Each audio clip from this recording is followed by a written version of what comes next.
Hi friends, welcome to another episode of Complex Like Wine. This week we have Adrian. We went to the same school, but I'll let him introduce himself in a bit. And this week I'm really excited, particularly also with the wines, because last week we finished the Female Winemaker series, and now I get to start Italian wine packs. So I have lots of bottles of wines from all over Italy, so we'll get to talk about different regions, so I'm really excited. And so, before we dive into this discussion, like always, I'll bring up this bottle. So, unfortunately, I don't have the winemaker's bios for this pack, but this is from the Puglia region of Italy, which is in the southern part, and it's a Cantus Primavido, so dark red. The description they have of it is the sunny Mediterranean climate of Puglia produces intensely inky Primavido with matching deep, spicy, dark fruit flavors. A wine for all occasions, especially as a accompaniment to meat and hearty pasta dishes.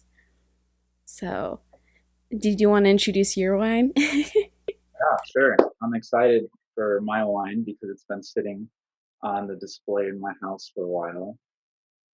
So I've got this Taylor Fladgate number 10. Um, I'm usually like a dry red wine kind of guy, but this is more on the sweet side and I actually really like it. So you got to get the number 10 if you try it. There's a 5 as well, but the 10 is so much better if you can get your hands on it. So this is what I'll be sipping on today. I believe this is from Portugal. Yes, this is from Portugal, and it's supposed to have a lot of oaky cast to it. So I'm excited. Hey, cheers, Adrian. Cheers. Clink.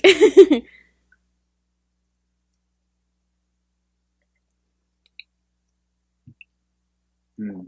How's yours? I really like mine. Yeah, mine's great. I definitely get the spicy, dark, fruity flavors. Hmm. It's not too sweet where it's like a dessert, but definitely really smooth for me.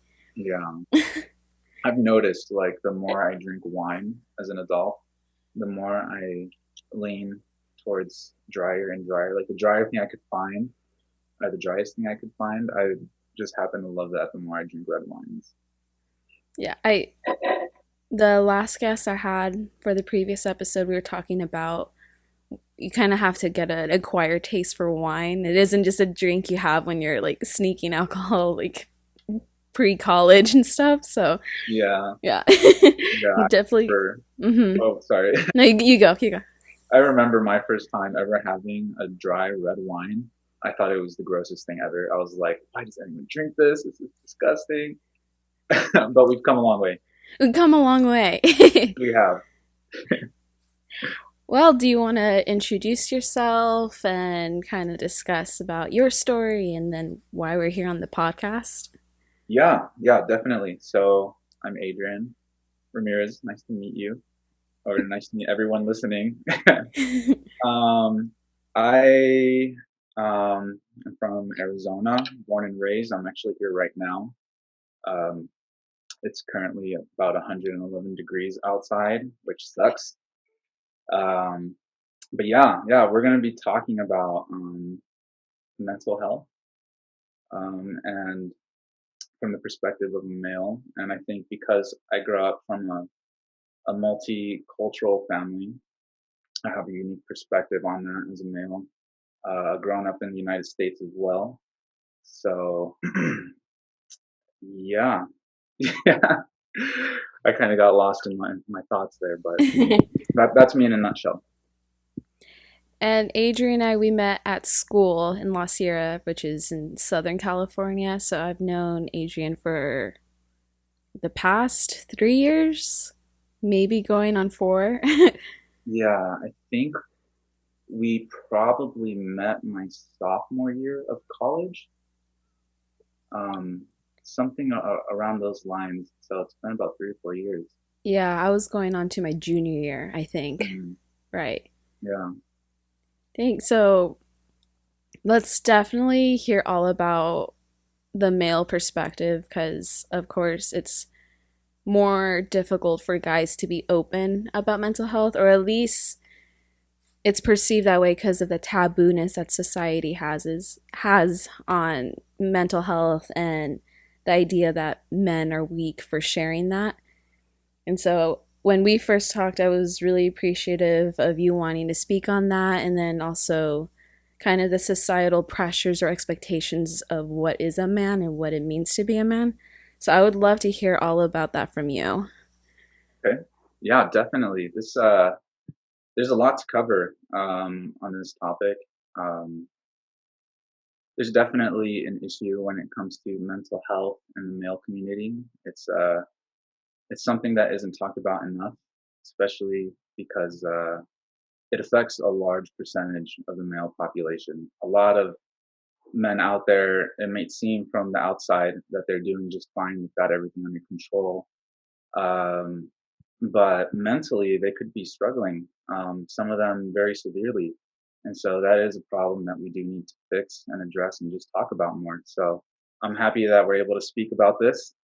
Um, so I guess starting on a really broad term, nowadays I feel like it's increasingly hard to keep your mental health in check 24/7. And that goes for both men and women.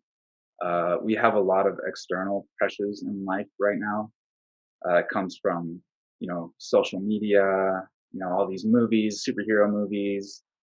We get a lot of insecurities because maybe we're not like as far in life at our age as we feel like we should be, because we're comparing ourselves to a lot of people we see online, and a lot of that isn't all that it seems. It's not realistic to compare yourself to those people. But unfortunately, that's the reality that we live in, and it has been taking a toll on men's mental health specifically, since we're talking about men today. Um, so yeah, this is a big problem, and I'm going to start kind of with my story because I feel like a lot of the things we go through and the way we deal with our emotions, a lot of that is stemmed to the way we were raised. Um, so just to give you some background on myself and my journey, um, I grew up in a very traditional household. My dad, born and raised in Mexico, came to the United States. My mom is a Mexican, Puerto Rican, born in California, and met my dad. And they had me at a very young age. They had me at 17 years old.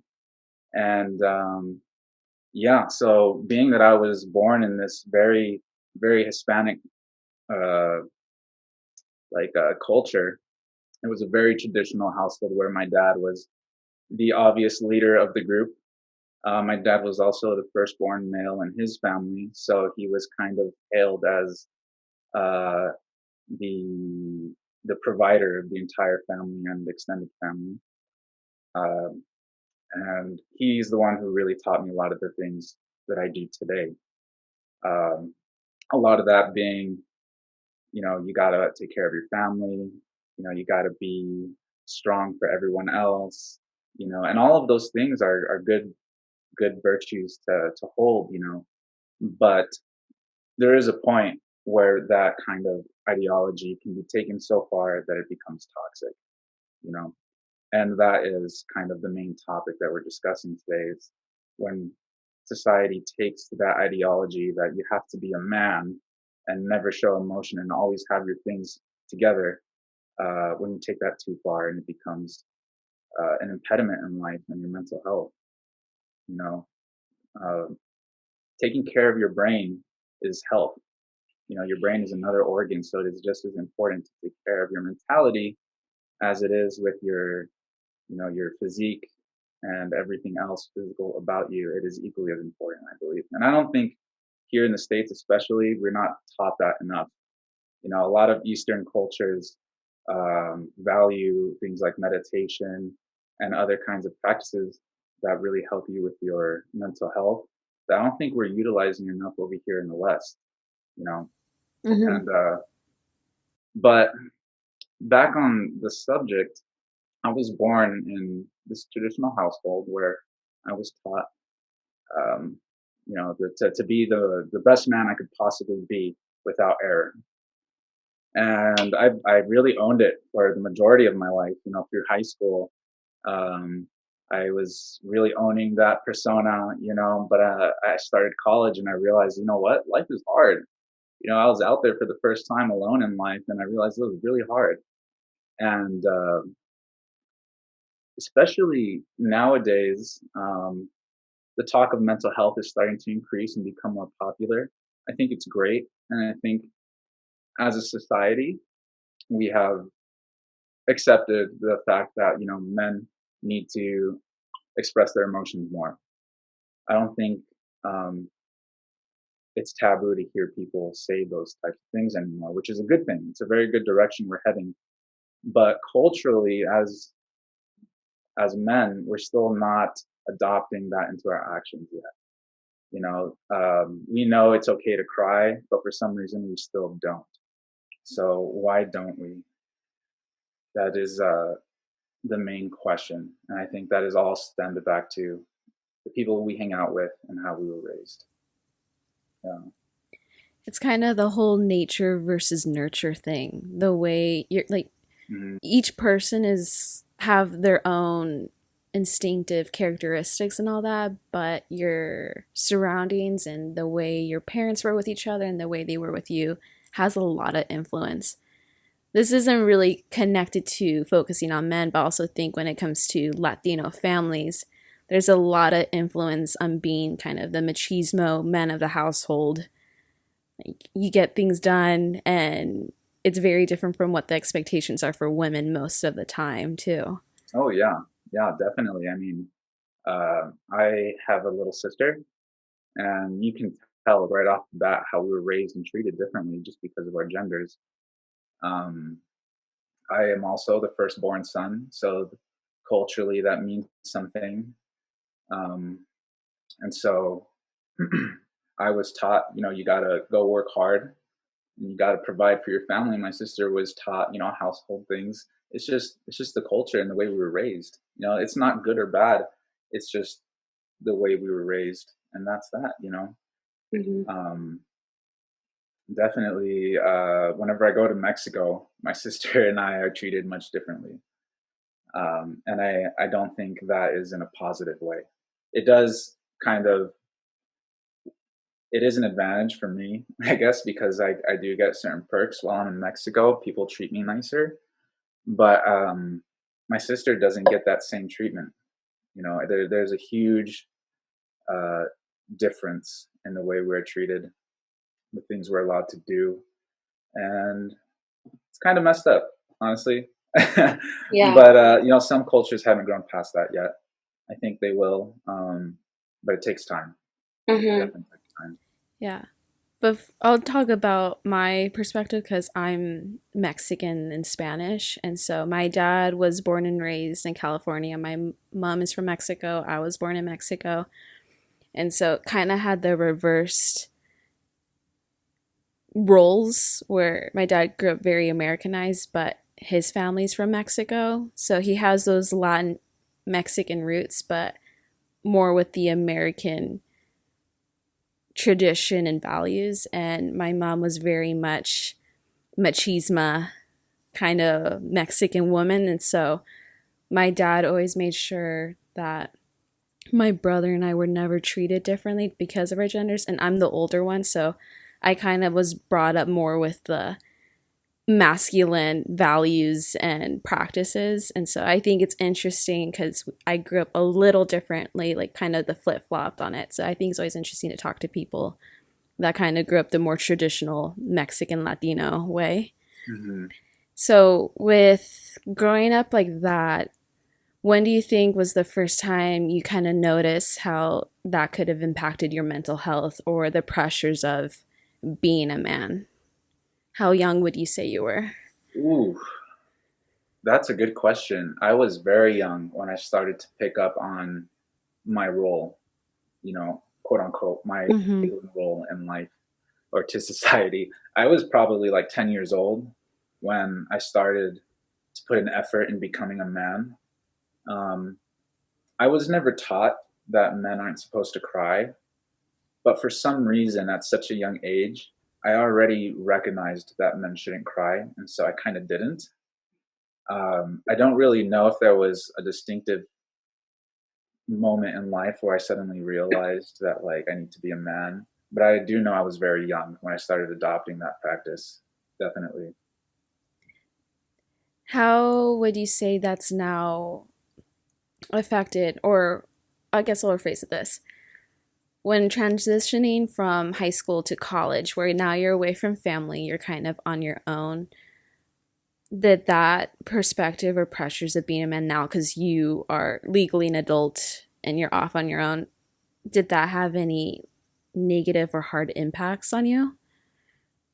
Um, I would say yes. It, it did. I actually went to a boarding school in high school, so I left home my freshman year of high school. Okay. So, but the thing is, when you go to a boarding school, you're still a minor. So there's a lot of regulation and rules as a kid when you're going to those kind of schools. So I felt like I was still under the watch of my parents because I was in constant communications with them. You know, I had a lot of rules. I wasn't really free, but I was fairly independent by the time I reached college. Now, by the time I left for college, yeah, it definitely took a toll on my mental health. Um, because you walk into college, you meet all these new people, and I felt so small in my freshman year. I didn't really know what I was doing. I didn't have friends at the time. I hadn't really settled in California yet, and I see all these other people. They look much bigger than me, much older than me. They already have friends approaching the first day of class, and it's very easy to compare yourself to those people. And yeah, definitely my freshman and sophomore year of college, um, I was comparing myself to a lot of people, and I thought I was a very independent person before, but suddenly I felt like I wasn't, and I didn't feel adequate or equipped for life, you know.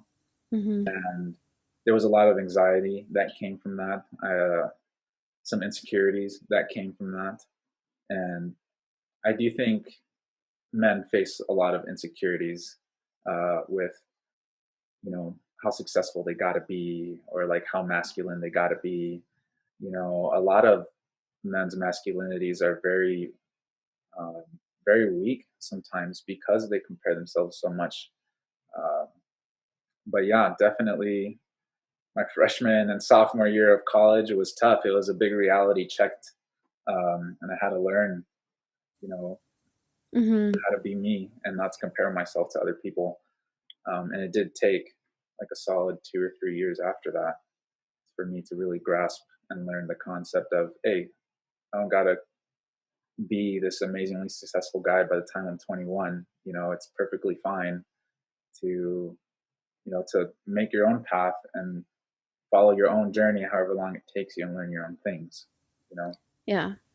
I'm really glad you're bringing that up because it's more common to hear about girls comparing themselves with girls, and like mostly when it comes to like physical stuff or the things they have or what boyfriend they kind of have. And at least for me as a girl, I don't never really hear guys talking about the insecurity and comparison trap that guys have between themselves. And so I'm really glad you brought that up because now that has me with so many different questions of between guys, does that ever like discuss between each other, or is it very internalized, or how do you guys kind of go around with coping with that? Yeah, this is kind of where we start getting into the issue, is because a lot of guys don't talk about it, even with their closest friends, or if they do talk about it, it's very brief. It's very Mm-hmm. quick. Like you touched on the subject and took off. It was a very quick thing. Um, so yeah, guys don't really talk about it with each other. Um, they do every once in a while, but it's not anything to. It's not enough, you know. And that's the main issue. Is guys just don't talk about it enough. Probably because there's a fear of being vulnerable in front of other guys around you. It it might make you feel inferior, or you know, talking about people about your or talking to people about your issues. It's a vulnerable state to be in, and I feel like guys kind of avoid that altogether and just not have the discussion, which is Hmm. unfortunate because they should be. What would be suggestions you would have for yourself, for your friends, for the guys out listening of what are things that we could start doing to change that? Or if there's an issue where you're kind of getting secure and comparing yourself to another guy, what are some ways, maybe from your own personal experience, that you go about it to kind of realign yourself? Yeah. So to all the guys that are possibly listening to this podcast, check in on your homies. Check in. You are their friends for a reason, and guys like to hang out, we like to goof off and all that, and it's great. But check in on your homies. Just ask them every once in a while, how you doing? How's life? Talk about your goals with each other. Really start to become that person in your friend group to open the discussion, because guys forget to have that discussion. And so, you got to be that person to do it, and they'll eventually open more and more up to you, and you can to them, and you can create the support circle that's healthy for everyone. You know, Mm-hmm. um, the homies have feelings too. Yeah, I, yeah, this I'm really excited or thankful that we're talking about this because, yeah, girls, we don't know any of this. We don't realize that there is that insecurity that does happen for guys too, which is very real. It's not just a girl thing or comparing yourselves. And now let's go into kind of the insecurity and fears of, like you mentioned, like you don't need to have your shit figured out by 21. hmm And as the guy, you're expected, you need to be the provider and you need to like have the top tier job. And before you can even consider having a family or kids, if that's what you want, or you need to have this job that way you can have the things that all the guys like, whether it's like watches, cars, different stuff. So, can you talk more about, maybe if you're comfortable from your own experience, what are things that have come up from you or that you have noticed from other guys? yeah, yeah. So, um, the insecurity thing can be real, especially when you're comparing yourself to these other guys. And you got to remember, some of these guys, or some of them, like everyone has their own story. You know, you can't compare yourself to those types of people. That's something that I did in college right off the bat. As soon as I got there, I was like, "Yo, this guy has this, or this guy's doing this. That's awesome. Why am I not doing that? Can I even do that?" And you start questioning your own ability, and that's dangerous right there, because uh, we can do so much. We can do so much in life. We just gotta be proactive and do it. But when you start comparing yourself, you start focusing more on other people and what they can do, rather than on yourself and what you can do. From those examples, what is something you want maybe the girls to know or just people in general that are listening to know about that? Yeah, yeah. So for me, I really value my health a lot. It's just something that I've always loved to work on ever since I was like in high school. So, working out, eating healthy makes me feel good, you know. And when I see other guys doing the same thing, but they're way more serious than I am, I start comparing myself to them and their lifestyle, or my physique and their physique. And I know for a lot of guys, that's a big topic of insecurity, is just the way they look, because they're comparing themselves to these guys who, their physique is their career, or it's their life. And it's kind of unfair for yourself to be comparing yourself to those guys. That was a big one I had for me. Another thing was just overall success. I've always been this guy, driven and got to be the best I can be in all aspects, and career was one of those aspects. And you know what? You don't have to be landing a six-figure income when you're 21 years old. Like, come Hmm. on, some guys do it, but like, it's not really realistic. And I would compare myself to those guys. And I know, talking with some other people I know in my close circle, they also have done the same thing. And so it kind of goes back to this thing we were taught in our brains that we got to provide for our family. So we feel like we got to get this career, we got to make a certain dollar amount or have a certain car to show that we can provide, when it's unfair to compare yourself with those people. Hmm. Compare yourself with yourself, and then you can start to improve and accomplish your goals. Um, and as far as for the guys listening to this who may be going through their own insecurity, it doesn't have to be body insecurities or success insecurities. It could be anything. I think a really good way to kind of get yourself in check and ground yourself is to reflect back on your life and think of that one activity that you do that you truly enjoy, something that makes you happy, something that you enjoy to pass the time, and start doing that if you haven't done it in a while.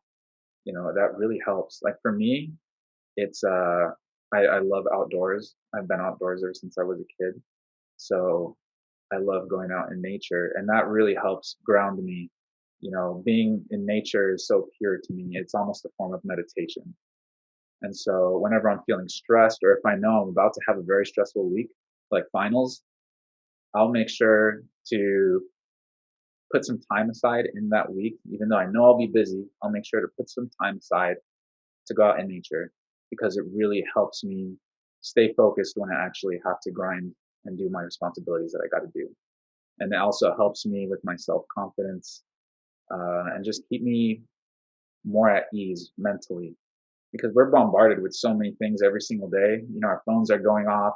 We have assignments to turn in, or we have work to clock into.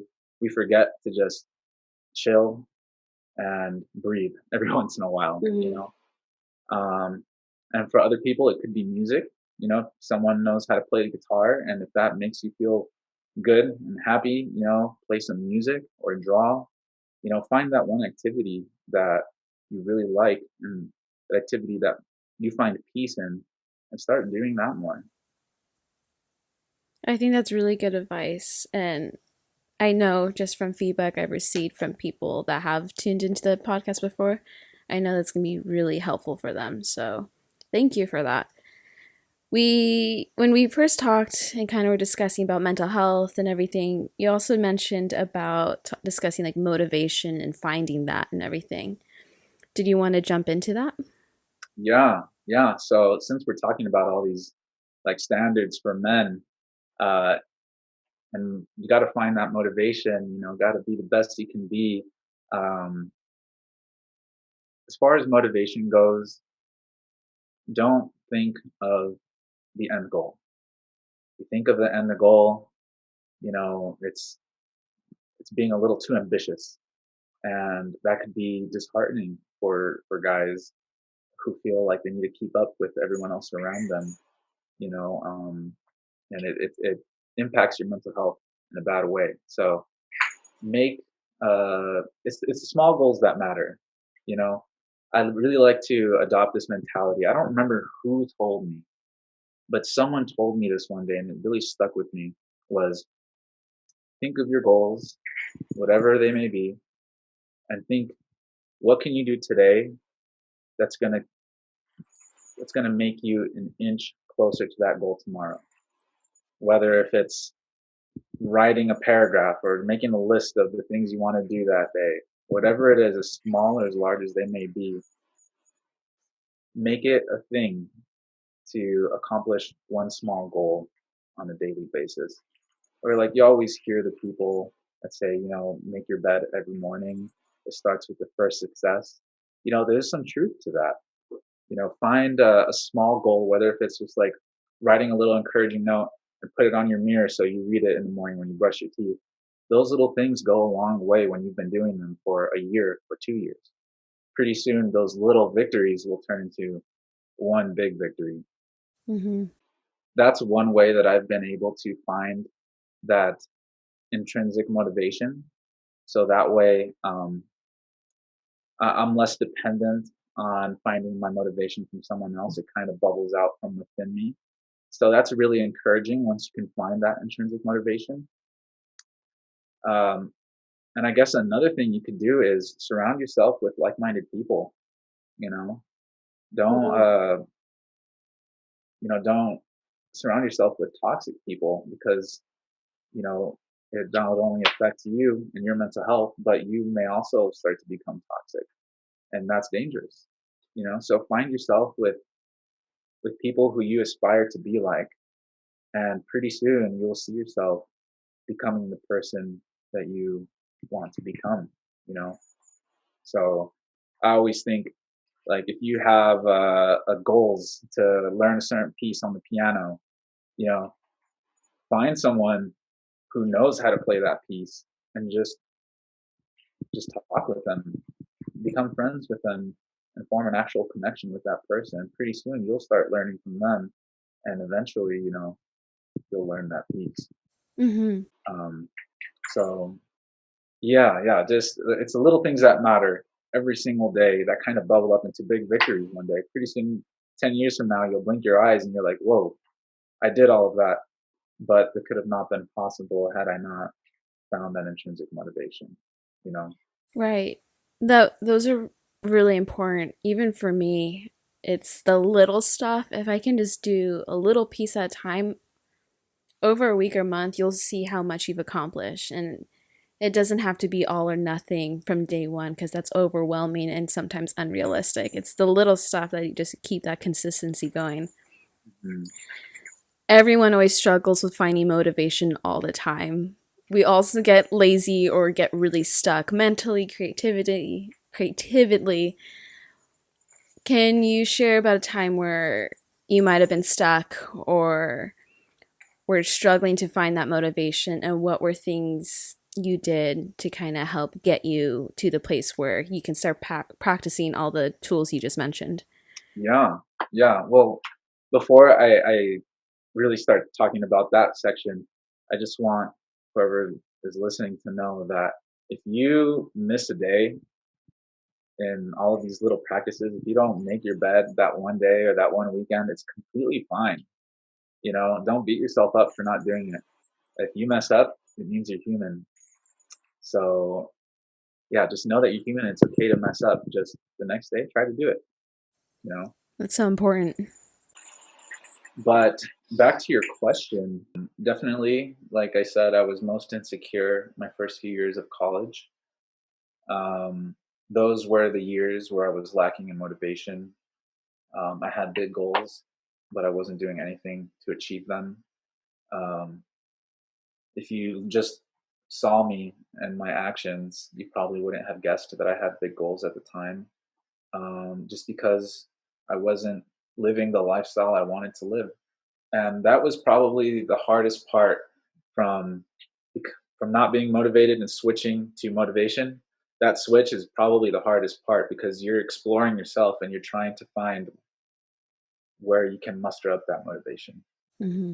And for me, my situation is kind of unique because I was getting very frustrated that I had all these goals, but I'm not making any progress, and it was very disheartening for me.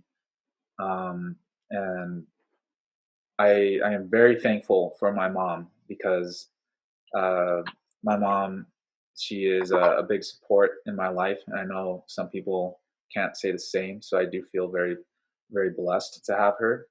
But the turning point for me was I called my mom and I was like, I don't know what to do. I told her straight up because I had never really told her about my struggles in college. And I told her I don't know what to do. I want to get into this career. I want to be this type of person, but I don't know where to start. And my mom was like, "No way. I was just talking to so and so. Is this person from my childhood?" And she said, "We just reconnected. She's an expert in that industry, I'm pretty sure she would remember you if you called her, just give her a call. And so I didn't really know what I was getting myself into, but I called her anyways. And basically, she just said, "Let's meet up for lunch, and I'll talk to you." So I met up with this lady. I'm just gonna call her this lady for now.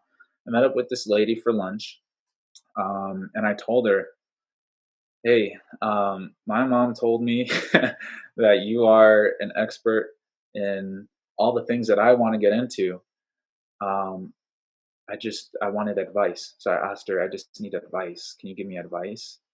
And that was the turning point for me. I was vulnerable with her. I told her a little bit of my story, and it was kind of embarrassing. You know, the insecurities of being a male, asking for help. You know, it feels kind of strange, but it's okay to ask for help. And well, long story short, that lady ended up becoming my mentor, and we've been working on projects ever since. And I've been kind of creating my own path to my goals ever since. But it took me putting myself out there and being a little vulnerable first. You know, it's kind of like taking that leap of faith. You might feel uncomfortable. You might feel scared. You might feel like you're not worthy enough.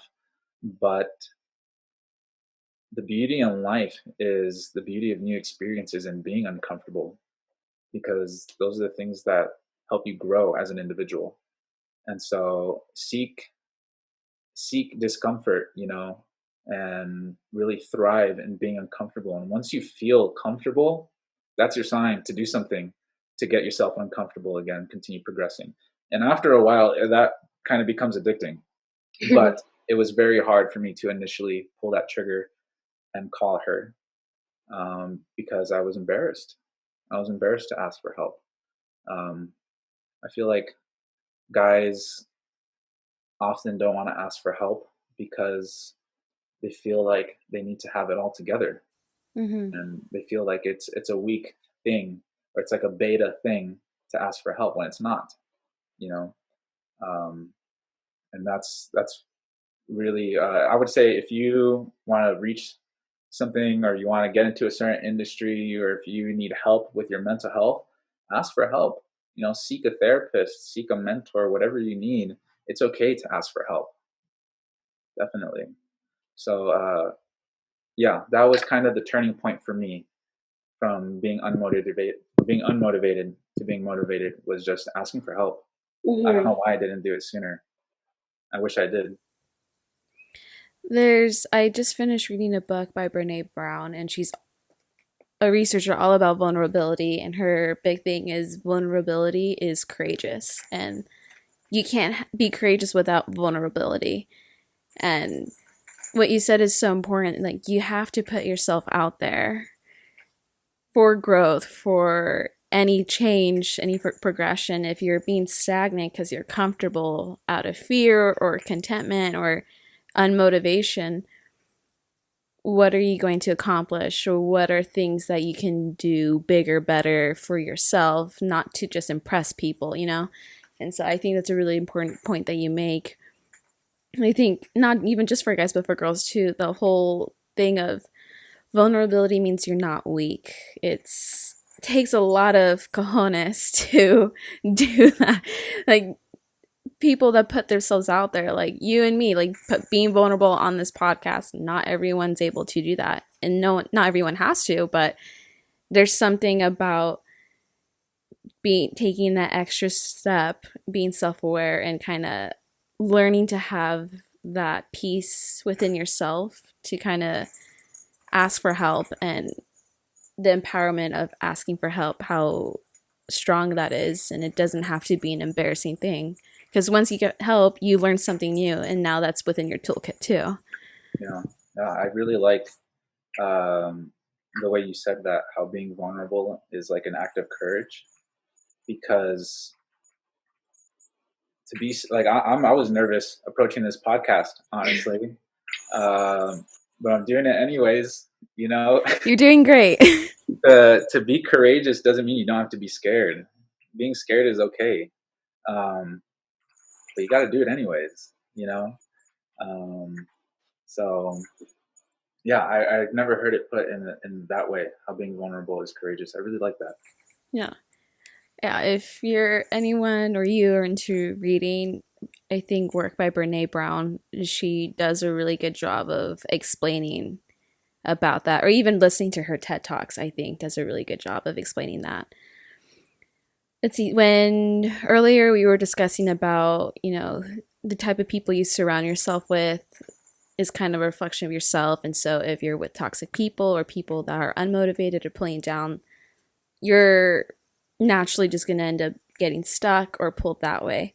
Hmm. Can you share more from the guy's perspective about dealing with toxic might be a strong word, but maybe just unhealthy friendships or guys in your life and having to navigate through that? Because I'm sure it's very different compared to how girls have to do it. Yeah, yeah, definitely. I don't really know the whole girl dynamic side of things, but I can speak for guys. Um, it is hard for guys to kind of clean out, or I guess filter through their friends who's good for them and who's not. Especially because I feel like, at least for me in my life with my friendships, I haven't really come across very many guys who are toxic to each other. It's a very easygoing culture around guys. It's we can hang out and be friends, and there's really not too much drama going around. And if there is, there's quick apologies, which is nice because Mm-hmm. that is one thing that guy friends are good at. At least the ones that I've had. Yeah. If they argue, there's a quick apology, and the argument came and it went. It was very quick. Um, but when it comes to actually needing to maybe filter some of the people in your life out, it is a very hard thing for guys to do. I think it's just because we're not used to having to be that harsh to other guys. It kind of hurts. I mean, it's not easy for anyone to like befriend someone. Like Mm-hmm. nobody wins in the end of the day. It sucks. Um, but I feel like I've had to do that once, and it was very hard. It was very hard. Um, but ever since that happened, I've been able to surround myself with other people who lift me up and encourage me and teach me things. And that once you find that community of people, everything becomes so much easier. Everything becomes so much easier. Um, but definitely for guys, I feel like that's a hard thing to do. Um, and yeah, all I got to say about that. Yeah, I think, like you said, at least comparing my guy friends to my girlfriends, with guys, it's very much like, oh, my bad, bro. Pat on the back, shake on it, and then, like, we're good, cool. Versus girls, it's a lot more in depth reflection, conversation, and all that. So I was just kind of curious because I think, again, both approaches are different. Yeah, Yeah. definitely. I think a weird aspect to that is guys. Um, you know how I said earlier, guys find it hard to ask for help because it makes them feel vulnerable. I feel like in the same way, it's very hard to say sorry Mm. because it puts you in a vulnerable state. So whenever a guy does say sorry to another guy, it's like that vulnerability is recognized, and you don't like you respect them now for saying sorry. So it's like problem solved. You know what? It's okay. And so it's like drama gone. That's just my theory on the whole guy dynamic and apologizing. That's really interesting. I would have not thought of that. Huh. I guess Thought of it right now. It kind of makes sense. that kind of makes sense. Yeah. Yeah. Yeah, cuz it's hard to say sorry. And there's a lot of people that never say sorry because whether it's an insecurity thing, a pride thing, a vulnerability issue that they have, it's hard to, like you said, being vulnerable and realize you were in the wrong and owning up to it. Not everyone does that. And Yeah. so that's interesting. Yeah. Any guys are listening, if you can confirm this or if you agree to the theory, please reach out because I would love to know. Is there anything else you wanted to kind of go over, touch on, or if you wanted to let the listeners know? Um, hmm. Well, key points. Let's go through this. Yeah, let's have a index, like chapter bullet points. Yeah, yeah. Key concepts. Ask for help when you need help. Definitely, it's okay to be vulnerable. It's okay to cry, even though you might not feel the need to cry, because guys often forget to cry. Sounds kind of weird, but guys forget to cry. It's okay to cry. It's healthy. It is healthy. You feel so much better afterwards, and you're like, all right, I can go tackle the day. There's just something about, sorry to cut you off, but That's good. when your body holds on to so much stress and you're suppressing it, it has to come out somehow. And so having a good cry is super healthy and therapeutic, and it doesn't have to be weird unless you make it. It's a very natural thing. Everyone cries. Yeah, that's true. I like how you said that energy needs to be released somehow. And so think about it. If you don't release it ever, it's going to come out in a very bad way. And Yeah. that's when insecurity starts stemming out. Um, and those toxic traits of your personality can start to develop, you know, just by not being real with yourself. Oh, that's another Mm. key concept. Be real Oh, with yourself. bullet points highlighting that. Yeah, be real with yourself. Have an intervention with yourself. Take a step Mhm. back and look at your life and be like, all right, dude, what do I got to get in check? Oh, I'm an angry person. What can I do to start fixing that about myself? Or I'm a huge procrastinator. What can I start doing to fix that aspect of myself? Self analyze. Don't go too deep into it where you start overthinking, but really self analyze on what things aren't making you happy and start taking tiny little steps on fixing that issue.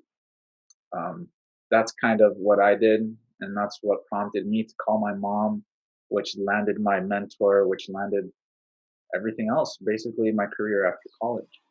So you never know what little act you can do today will be that turning point. So always keep that optimism. You see that? Oh, he does look like my baby. Okay, sorry, podcast, but we're bringing our kitties. Oh my god, he does look like my baby. Yeah. Look at it, he even has the Look, paws. this is going to be you and you're big. Look at that. That's mini you.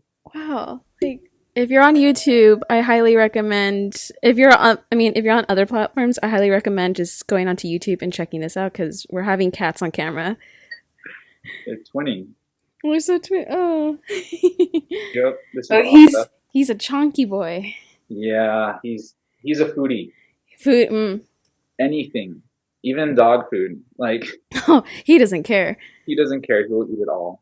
Yeah, my baby Shelby, he's right now starting to be more confident jumping to higher things, and so Mm. earlier he was trying to climb up my pants to get on top. There's little bells ringing in the background throughout this podcast, he was playing with a toy, so I apologize. Oh, I didn't even hear it. Okay, perfect. That's so cute. Yeah, pets is another thing I've realized is something that helps ease my stress and my anxiety because I feel like pets know, when you're having a really bad day or Yeah. they're just there to help you feel better. So if you have a pet, utilize them for your mental health.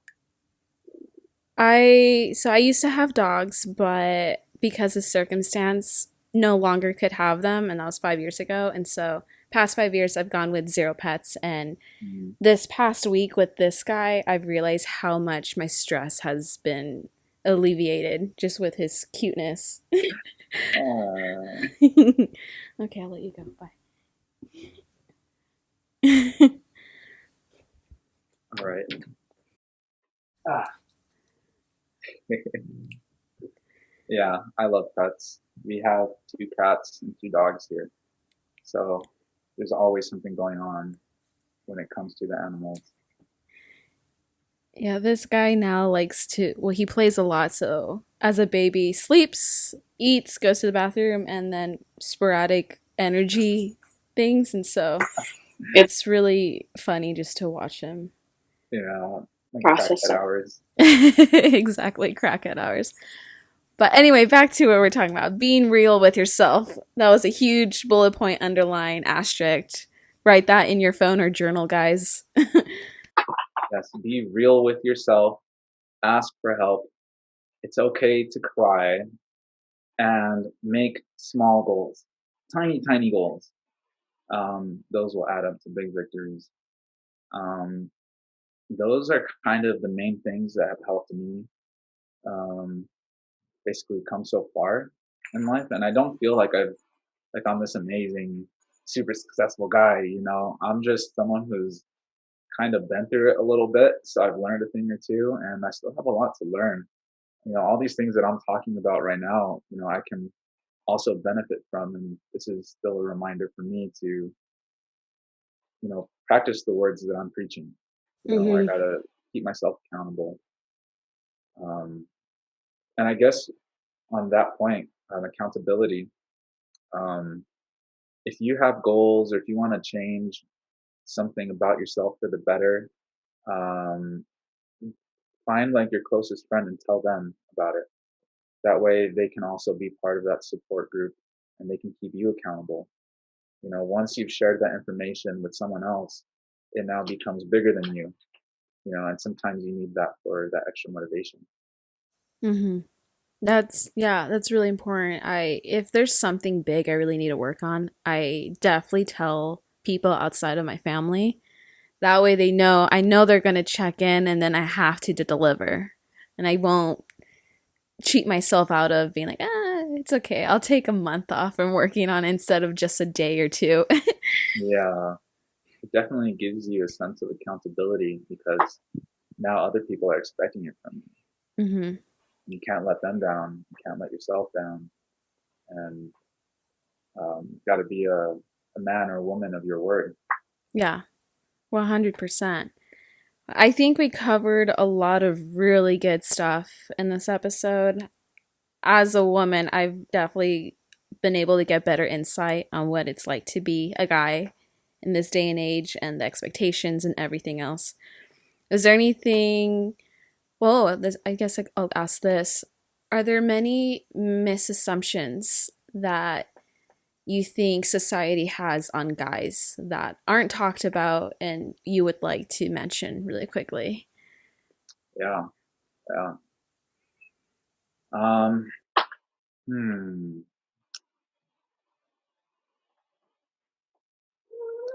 I mean, um, I guess a lot of it is kind of what we've been talking about already.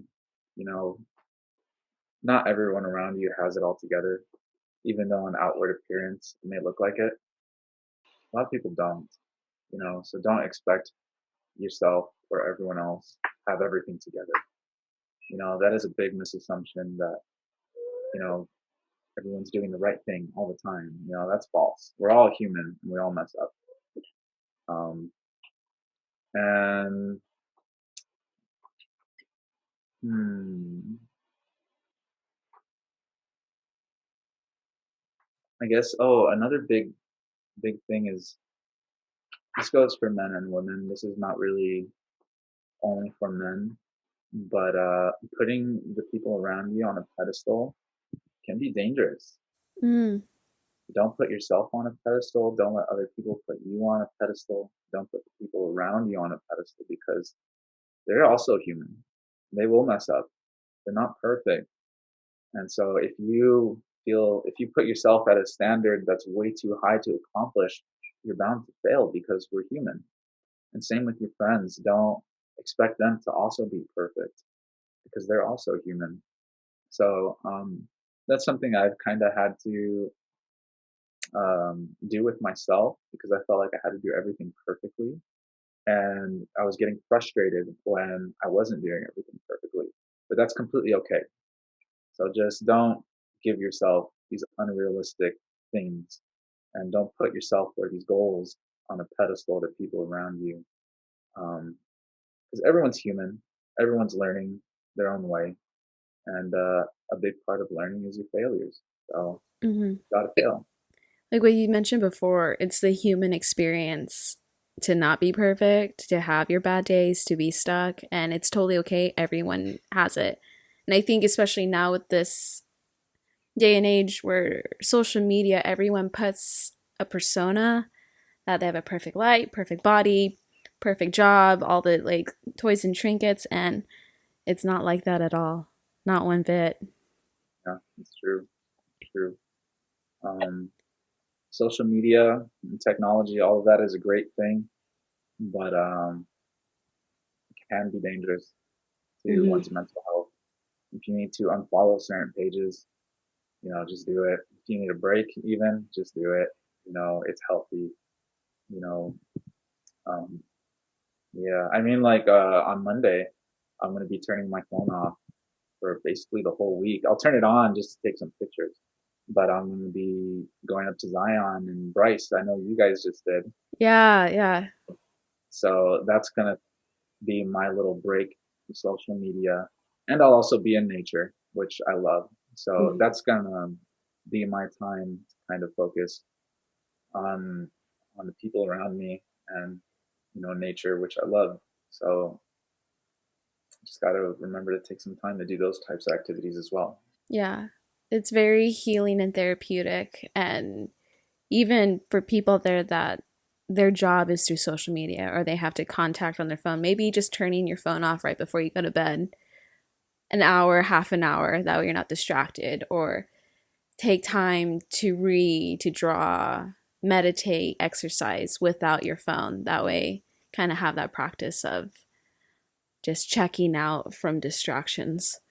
Yeah, that's true. That's what I got to do. I got to shut off my phone an hour before I go to sleep because I will be laying there in my bed with the screen right in my face for hours, and all of a sudden it's 3 in the morning.